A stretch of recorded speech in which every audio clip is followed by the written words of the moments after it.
بەناوی خوای بەخشندەی میهرەبان سەڵاوتان لەبێت بەڕێزان باز لە غازی سروشتی لە هەرێمی کوردستان دەکەین ماوە بەرپرسان هێرم باز لەوە دەکەن کە ئامادەن پێداویستی بازاڕی جیهانی یاخود بازارەکانی ئەوروپا لە وزە پڕکەنەوە بەشێکی پێداویستی بازارەکانی ئەوروپا بۆ غازی سروشتی پڕکەنەوە لە کاتێکەوەی کە لە هەرێمی کوردستانەیە بە پێی داتەکان کەمتر لە 150 پێداویستی ناوخۆ بۆ هەرێمی کوردستان دابین کراوە. دیارە ئێستا تەنها لە کێڵگەی کۆرمۆر لە سنووری ناحیەی قادرکەرم بەرهەمێنانی غازی سروشتی هەیە، لە شوێنی تریش غازی سروشتی هەیە بەڵام تاکو ئێستا بەرهێنانی تێرە نەکراوە.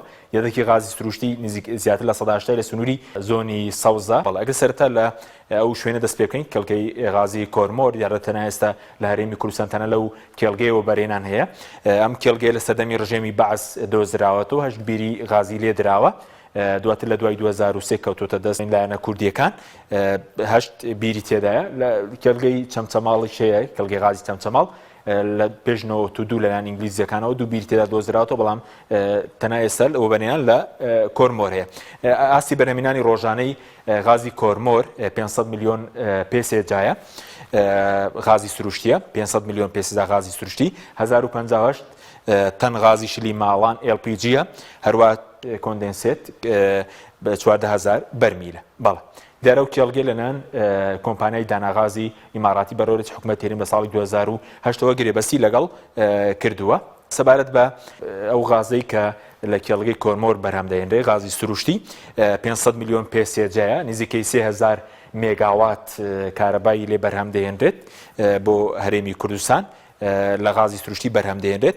دیارە لەو بەڕا 305 میلیۆن پێسێجای ڕۆژانە بێ بەرهەمبەر دەدرێت بە حکوومەت هێرم، 195 میلیۆن پێسێجاشی بە حکوومەت هێرم دەفرۆشرێت. دیارە ئەم گرێبەستی کە لەگەڵ داناغاز کراوە بەم شێوەیە. بەڵێ زیاتر لە دەیەکی غازی ئێستا لە هەرێمی کوردستان بەهۆی نەبوونی سوتەمەنیەوە لە کار کەوتون یاخود کار ناکەن کە توانای بەرهەمێنانی زیاتر لە 2000 مێگاوات کارەبایان هەیە، بەڵام ئێستا غازی سروشتیان بۆ دابین ناکرێت بۆ یەک ڕێژەی کارەبا کەمە. ئەگەر هەرێمی کوردستان بێوێ کارەبای 24 ساعتی بە غازی سروشتی دابین کە نزیکەی 1 ملیار و 500 میلیۆن پێسێجا غازی سروشتی دەوێت، واتە پێویستی بەوەیە کە غازەکەی ببێت بە سێ هێندە. ئێستا 500 میلیۆن پێسێجایە غازی شلی ماڵان، دیارە ئێستا لە وەرزی زستاندا کێشەی غازی شلی ماڵانی شەیە LPG بە پێ و گرێبەستی کە هەیە لە 160 تەنی بە 518,000 دینار دەفرۆشرێت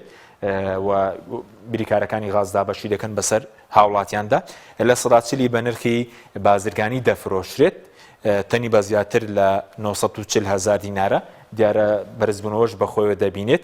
ئەوەش غازی شلی ماڵانە. کۆندنسێت ڕۆژانە 14000 بەرمیلە، ئەوەی کە لە 2022 هەر بەرمیلێک کۆندنسێت بە 85 دلار بە حکوومەت هێرم فرۆشراوە.